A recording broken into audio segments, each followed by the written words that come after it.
नमस्कार. भारतीय जनता पार्टी प्रदेश कार्यालयामध्ये आयोजित या पत्रकार परिषदेमध्ये आपल्या सगळ्यांचं स्वागत. जनाब संजय राऊत असं म्हणतात की अमित शहा आणि पंतप्रधान नरेंद्र मोदीजी कुठे आहेत? संजय राऊत, तुमचा पक्ष हरवलाय, तुमचा पक्ष महाराष्ट्रातनं गायब झालाय, त्याकडे लक्ष द्या. अमित शहा असतील किंवा पंतप्रधान नरेंद्र मोदीजी असतील, सातत्यानं जनतेमध्ये असतात. अमित शहा 2 दिवसापूर्वी तुमच्या नाकावर टिचून महाराष्ट्रामध्ये येऊन गेले. नरेंद्र मोदीजी आंध्र प्रदेशमध्ये लाखो लोकांच्या सभेला संबोधित करून गेले. सातत्यानं जनतेशी संवाद साधण्याचं काम पंतप्रधान नरेंद्र मोदीजी आणि अमित शहा करतायत. उद्धवजी ठाकरे कुठे आहेत याचं उत्तर द्या. उभाटा गट कुठे आहे याचं उत्तर द्या. महाराष्ट्रातनं उभाटा गट हरवलेला आहे, उभाटा गट गायब झालेला आहे आणि उभाटा गटाचं अस्तित्व महाराष्ट्रातनं संपलेलं आहे, त्याच्याकडे लक्ष द्या. अमित शहा असतील किंवा पंतप्रधान नरेंद्र मोदीजी हे फक्त इंस्टाग्रामवरनं किंवा फेसबुकवरनं लाईव्ह करण्यापुरतं मर्यादित नाहीत. उद्धवजींचं सरकार हे फेसबुकचं सरकार होतं. उद्धवजींचं सरकार हे घरात बसून मातोश्रीमध्ये बसून चालणारं सरकार होतं. 2.5 वर्षाच्या काळात 2.5 दिवस मंत्रालयात येणारे उद्धवजी ठाकरे होते. पंतप्रधान नरेंद्र मोदीजी इंस्टाग्रामच्या माध्यमातून जेनझीशी संवाद देखील साधतात आणि सर्वसामान्य नागरिकांना भेटण्यासाठी आंध्र प्रदेशमध्ये देखील जातात. पक्ष गायब तुमचा झालेला आहे. त्यामुळं अमित शहा कुठे आहेत हे विचारण्याच्या भानगडीत पडण्यापेक्षा आपला पक्ष कुठे आहे याचा विचार करा. महाराष्ट्रानं तुमचा पक्ष संपूर्णपणे गायब केलेला आहे, बुडवलेला आहे. मोदी आणि अमित शहा ना संसदेला घाबरतात ना तुमच्यासारख्या विरोधकांना घाबरतात. संजय राऊत, तुमच्यासारख्या विरोधकांना पुरून उरणारे पंतप्रधान नरेंद्र मोदीजी आणि अमित शहा आहेत.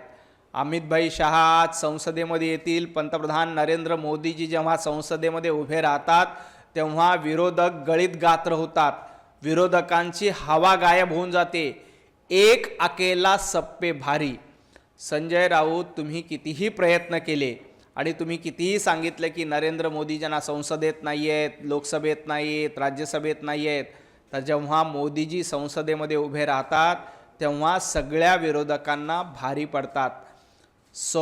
सोनार की एक लोहार की ही म्हण संजय राऊत विसरले असतील. मोदीजी जेव्हा संसदेत येतील तेव्हा संजय राऊत, तुमची आणि इंडिया आघाडीची पळताभुई थोडी होईल.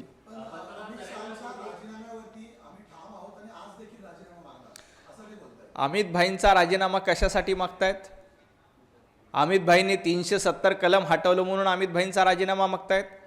काश्मीरमधली दगडफेक थांबवली म्हणून अमित भाईंचा राजीनामा मागतायत. बांगलादेशमधली घुसखोरी रोखली म्हणून अमित भाईंचा राजीनामा मागतायत. पाकिस्तानला घरात घुसून मारलं म्हणून अमित भाईंचा राजीनामा मागतायत. दहशतवाद्यांचा खात्मा केला म्हणून अमित भाईंचा राजीनामा मागतायत. तुमच्यासारख्या गद्दारांना धडा शिकवला म्हणून अमित भाईंचा राजीनामा मागतायत. बाळासाहेब ठाकरे यांचं हिंदुत्व जिवंत ठेवलं म्हणून अमित भाईंचा राजीनामा मागतायत. संजय राऊत, नेमका अमित भाईंचा राजीनामा तुम्ही कशासाठी मागतायत? ज्या पद्धतीनं हिंदुत्ववादाची गद्दारी करून तुम्ही राहुल गांधींचं लांगुल चालन करताय त्याला अमित भाईंनी विरोध केला म्हणून तुमची जळफळाट होते. दहशतवाद्यांचं कंबरडं मोडलं, नक्षलवाद्याचं कंबरडं मोडलं म्हणून संजय राऊत तुमची जळफळाट होते. अमित भाईंनी दहशतवाद संपवला, नक्षलवाद संपवला, परंतु संजय राऊत हे अर्बन नक्षली आहेत, त्यामुळं अमित भाईंना ते विरोध करतायत. परंतु अमित भाईंना जनतेनं निवडून दिले. अमित भाईंच्या पाठीशी 140 कोटी जनतेचे आशीर्वाद आहेत. तुमच्यासारख्या लोकांच्या राजीनामा मागितल्यानं काहीही फरक पडत नाही. अमित भाई 2029 पर्यंत गृहमंत्री राहणार आणि पुढे देखील अमित भाईंच्या नेतृत्वामध्ये भारतीय जनता पार्टी मार्गक्रमण करणार आहे.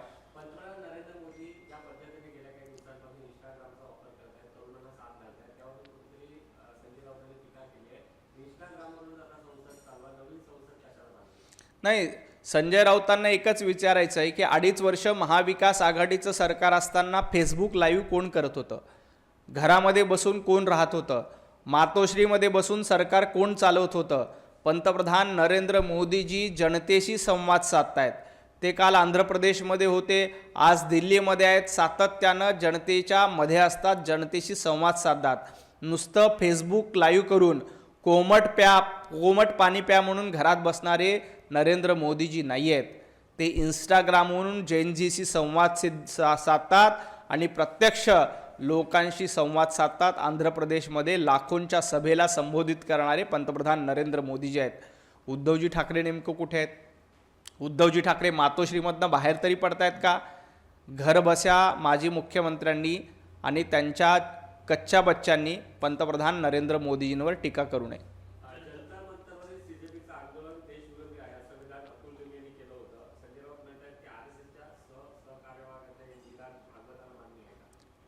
पंतप्रधान नरेंद्र मोदीजी असतील किंवा राष्ट्रीय स्वयंसेवक संघ असतील, यांना तरुणांची काळजी आहे. संजय राऊत तुमच्यासारखं स्वतःची दुकानदारी चालवण्याचं काम ते करत नाहीत. राज ठाकरे यांना अमित ठाकरेंचं करिअर सेट करायचं आहे, उद्धवजी ठाकरे यांना आदित्य ठाकरेंचं करिअर सेट करायचं. तसं भारतीय जनता पार्टीमध्ये कुणाला आमच्या मुलांची, आमच्या नातवांची, आमच्या पंतवांची करिअर सेट करायची नाहीत. हा भारतीय जनता पार्टीमध्ये आणि इतर पक्षामध्ये फरक असतो. राष्ट्रीय स्वयंसेवक संघ हा तरुणाईंसाठी आणि देशासाठी काम करणारी संघटना आहे. तुमच्यासारखं घर चालवण्यासाठी, तुमच्यासारखं मातोश्री 2 बांधण्यासाठी राष्ट्रीय स्वयंसेवक संघाचे स्वयंसेवक काम करत नाहीत, तर देश उभारण्यासाठी काम करतायत. हे तरुणाईचं आंदोलन होतं आणि तरुणाईच्या आंदोलनामुळेच पंतप्रधान नरेंद्र मोदीजी जेनझीसोबत सातत्यानं इंस्टाग्रामच्या माध्यमातून संवाद साधतायत. आता मोदीजी इंस्टाग्रामहून संवाद साधून तुमची हवा काढून घेत आहेत म्हणल्यावर तुमच्या पोटामध्ये दुखतंय. या आंदोलनाच्या माध्यमातून काही समाजकंटक लोक, मी जाणीवपूर्वक सांगतो, या आंदोलनाच्या माध्यमातून काही समाजकंटक लोक आपली राजकीय पोळी भाजण्याचा प्रयत्न करत होते. त्याबद्दल अतुलजी लिमे यांनी विधान केलेलं आहे. हे समाजकंटक लोक विद्यार्थ्यांच्या खांद्यावर बंदूक ठेवून या देशामध्ये नेपाळ आणि बांगलादेश झाला पाहिजे यासाठी प्रयत्न करत होते. अशांसाठी तो इशारा आहे. अशा लोकांना सोडलं जाणार नाही. सरकारनं त्याची गांभीर्यानं दखल घेतलेली आहे.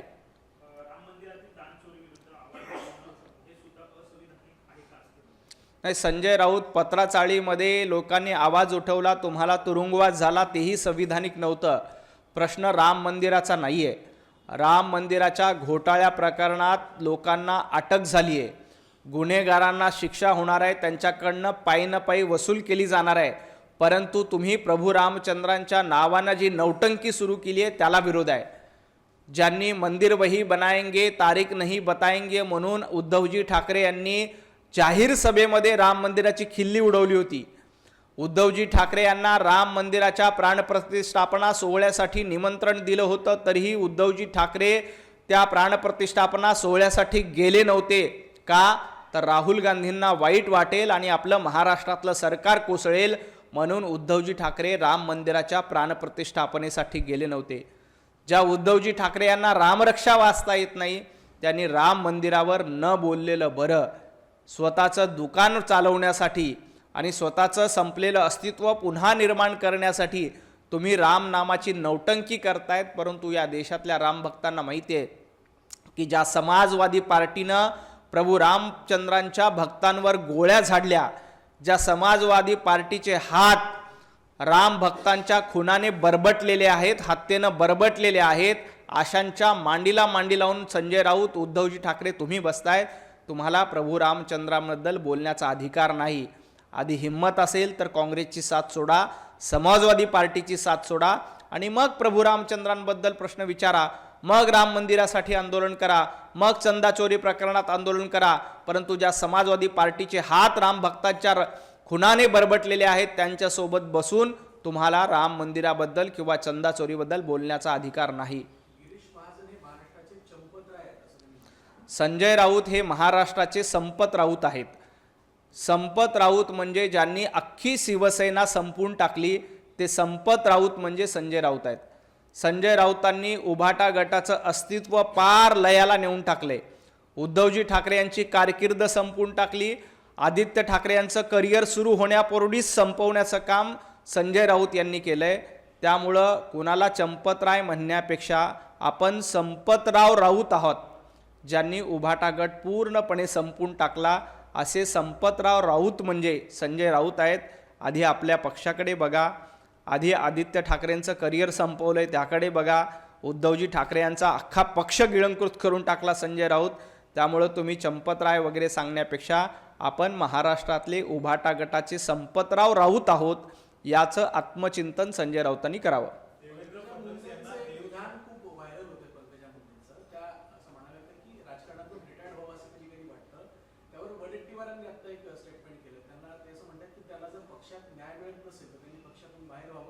महाराष्ट्राच्या पहिल्या महिला मुख्यमंत्री म्हणून तुम्हाला मान मिळेल, हायकमांडला विचारून आम्ही त्यांना पक्षात येईल. विजय वडेट्टीवार काँग्रेसमध्ये किती दिवस राहणार आहे हे एकदा विजय वडेट्टीवारांनी सांगितलं पाहिजे. चंद्रपूरमध्ये विजय वडेट्टीवारांना साधे नगरसेवक सांभाळता येत नाहीत. चंद्रपूरमध्ये विजय वडेट्टीवार तुमच्या नेतृत्वात नगरसेवक टिकायला तयार नाहीत आणि तुम्ही पंकजाताईंना ऑफर करताय. तुम्ही स्वतः काँग्रेसमध्ये किती दिवस राहणार हे महाराष्ट्राला ठाऊक आहे. तुम्ही देखील काँग्रेस सोडणार आहात. विजय वडेट्टीवार लिहून घ्या, तुम्ही देखील काँग्रेस सोडणार आहात. कारण तुमच्या नेतृत्वात चंद्रपुरात नगरसेवक टिकायला तयार नाहीत आणि तुम्ही पंकजाताईंना ऑफर करताय. पंकजाताई मुंडे ह्या गोपीनाथ मुंडे यांच्या कन्या आहेत, त्या संघर्ष कन्या आहेत. त्यांना भारतीय जनता पार्टी माहिती आहे आणि भारतीय जनता पार्टी पंकजाताई कधीही सोडणार नाहीत. कारण मुंडे साहेबांचा वारसा पंकजाताई मुंडेंकडे आहे. विजय वडेट्टीवार तुमच्याकडे नेमका काय वारसा आहे? तुम्ही आधी कुठल्या पक्षामध्ये होता? आता काँग्रेसमध्ये जाऊन लुडबुड करताय आणि येणाऱ्या काही दिवसामध्ये विजय वडेट्टीवार देखील काँग्रेसला सोडचिठ्ठी देऊन दुसऱ्या पक्षामध्ये जातील. कारण साधे नगरसेवक विजय वडेट्टीवारांना सांभाळता येत नाहीत. त्यांनी पंकजाताईंना अशा पद्धतीच्या ऑफर देऊ नये. पंकजाताई मुंडे या विचारांवर चालणाऱ्या गोपीनाथ मुंडेंच्या वारसदार आहेत, हे विजय वडेट्टीवारांनी लक्षात ठेवावं. विजय वडेट्टीवार काँग्रेस सोडणार हे नक्की आहे. विजय वडेट्टीवार काँग्रेसमध्ये जास्त दिवस राहणार नाहीत. विजय वडेट्टीवार लवकरच काँग्रेसला सोडचिठ्ठी देणार आहेत. कारण चंद्रपूरमध्ये काय गडबाजी चालते तुम्हाला माहिती आहे. विजय वडेट्टीवारांना साधे नगरसेवक सांभाळता आले नाही. चंद्रपूरमध्ये आपण बघितलं, प्रतिभाताई धानोरकर विरुद्ध विजय वडेट्टीवार हा सामना महाराष्ट्राने बघितला आहे. त्यामुळे विजय वडेट्टीवार फार दिवस काँग्रेसमध्ये राहणार नाहीत. त्यामुळे त्यांनी इतरांना ऑफर देऊ नयेत.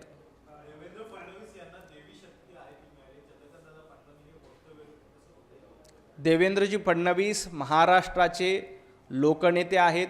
देवाभाऊंच्या नेतृत्वात महाराष्ट्राचा विकास गाडा अतिशय समर्थपणे पुढे चालतोय. महाराष्ट्रातल्या 14 कोटी जनतेचे आशीर्वाद देवाभाऊंच्या पाठीशी आहेत आणि देवाभाऊंच्या नेतृत्वात महाराष्ट्राचा विकास होतोय या संदर्भानं ते वक्तव्य होतं. विनाकारण चंद्रकांत दादांच्या वक्तव्याचा विपर्यास करू नये एवढंच मला सांगायचं.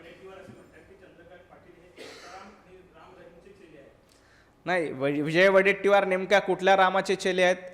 त्यांना राम चालत नाही आहे, त्यांना बाबर चालतोय. त्यांना हनुमान चालत नाही आहेत, त्यांना औरंगजेब चालतोय. त्यामुळे ज्या विजय वडेट्टीवारांचा पक्ष ज्यांनी प्रभू रामचंद्रांचं अस्तित्व नाकारलं आहे त्यांनी असं रामनामाची खिल्ली उडू नका. विजय वडेट्टीवार ज्यांनी रामनामाची खिल्ली उडवली त्यांचा कार्यभार बुडालेला आहे, त्यांचं अस्तित्व संपलेलं आहे. उद्धवजीनं प्रभू रामचंद्रांची खिल्ली उडवली होती, त्यांचं अस्तित्व संपलं आहे. राहुल गांधींनी प्रभू रामचंद्रांची खिल्ली उडवली होती, त्यांचं अस्तित्व लयाला येतं आहे. विजय वडेट्टीवार तुम्ही अशा पद्धतीनं देवदेवतांचा अपमान करत असाल तर तुमचं अस्तित्व संपायला उशीर लागणार नाही. भाजपशी लढा, राजकीय पक्षांशी लढा, पण प्रभू रामचंद्रांशी लढा घेतला तर रावणाचा जसा अंत झाला तसा वडेट्टीवार तुमचा आणि तुमच्या पक्षाचा अंत झाल्याशिवाय राहणार नाही.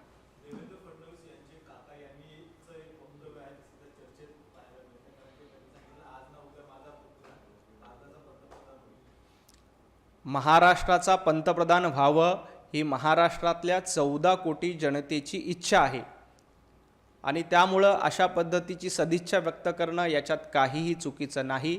2029 पंतप्रधान नरेंद्र मोदींच्याच नेतृत्वात आम्ही लढू. मोदीजींचं नेतृत्व सक्षम आहे. योग्य वेळी महाराष्ट्राला पंतप्रधान पदाची संधी मिळेल अशी महाराष्ट्रातल्या प्रत्येक नागरिकांची इच्छा आहे, तशी देवेंद्रजींच्या काकांची इच्छा आहे, तशी भारतीय जनता पार्टीच्या प्रत्येक कार्यकर्त्यांची इच्छा आहे. योग्य वेळी महाराष्ट्राचा पंतप्रधान होईल अशी अपेक्षा आपण सगळ्यांनी प्रार्थना करायला देखील हरकत नाही.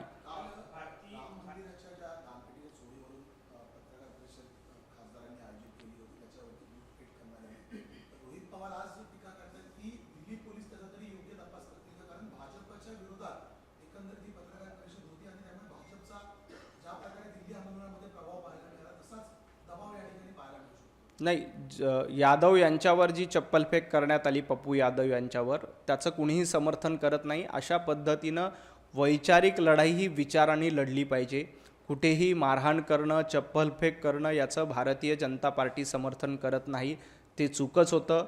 ज्यांनी चप्पलफेक केली त्यांच्यावर देखील FIR अंतर्गत कारवाई करण्यात येईल, त्यांना देखील योग्य ती शिक्षा मिळली जाईल. परंतु ज्या समाजवादी पार्टीनं प्रभू रामचंद्रांचं अस्तित्व नाकारलं होतं, त्यांना राम मंदिराबद्दल किंवा चंदा चोरीबद्दल बोलण्याचा अधिकार नाही, एवढंच मला सांगायचं आहे. आणि राहिला प्रश्न रोहित पवारांचा. रोहित पवार दडपशाही काय असते, गुंडगिरी काय असते, हे एकदा आजोबांना जाऊन विचारा. तुम्हाला आठवत असेल तर नागपूरमध्ये आदिवासी बांधवांचा, गोवारींचा मोर्चा निघाला होता. त्यावेळेला रोहित पवारांचे आजोबा महाराष्ट्राचे मुख्यमंत्री होते.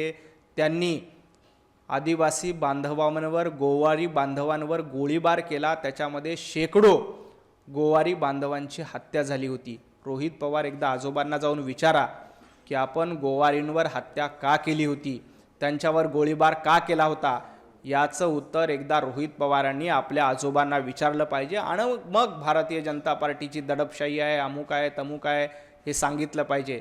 शरद पवार साहेब मुख्यमंत्री असताना आदिवासींच्या मोर्चावर गोळीबार करून शेकडो आदिवासींची हत्या करणाऱ्यांनी भारतीय जनता पार्टीवर टीका करू नये.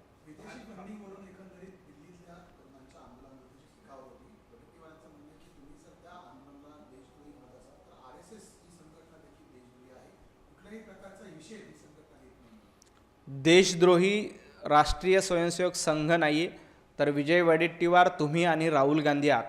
परदेशामध्ये जाऊन भारताची बदनामी करण्याचं कटकारस्थान कोण रचतं? राहुल गांधी रचत आहेत. रोज परदेशात जायचं आणि भारताची बदनामी करायचं हे कोणी सुरू केलं आहे? तर राहुल गांधींनी केलं आहे. त्यामुळं फॉरेन फंडिंगच्या माध्यमातून अशा पद्धतीनं देशविरोधी कारवाई करणाऱ्यांना आळा बसण्यासाठी आता केंद्र सरकार एक कायदा आणतंय. याच आठवड्यात केंद्रीय गृहमंत्री अमित शहा हे कायदा मांडतील आणि या कायदा मंजूर झाल्यानंतर फॉरेन फंडिंगच्या माध्यमातून या देशामध्ये देशविरोधी ताकदी, देशविरोधी आंदोलन करणाऱ्यांची पळताभुई थोडी होणार आहे.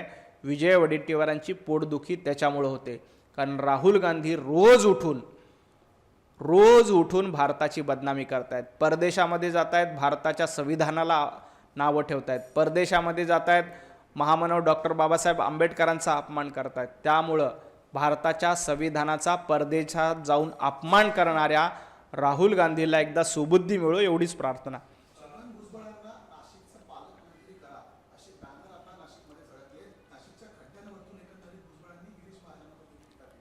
नाशिकचं पालकमंत्री कोण होणार हे बॅनरवरून ठरत नाही. महाराष्ट्राचे मुख्यमंत्री देवेंद्रजी फडणवीस साहेबांचा तो पूर्ण अधिकार आहे. देवाभाऊ योग्य वेळी योग्य निर्णय घेतील. देवाभाऊ निर्णय घेण्यासाठी सक्षम आणि समर्थ आहेत. त्यामुळं कितीही बॅनरबाजी केली तरी त्याचा काहीही परिणाम होत नाही. बॅनरबाजी करून पालकमंत्री आणि मंत्री झाले असते तर महाराष्ट्रामध्ये हजारो पालकमंत्री असते आणि हजारो मंत्री असते. बॅनरबाजी करून काहीही होत नाही.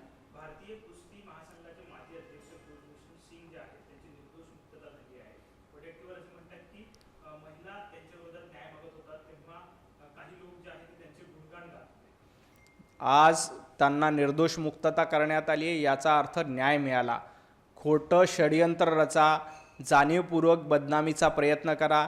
काही कुस्तीपटूंना हातीशी धरून त्यांची बदनामी करण्याचं षडयंत्र काही लोकांनी केलं, त्याचा पर्दाफाश झाला. त्यांची निर्दोष मुक्तता केली, त्याचं आम्ही स्वागत करतो. खूप खूप धन्यवाद.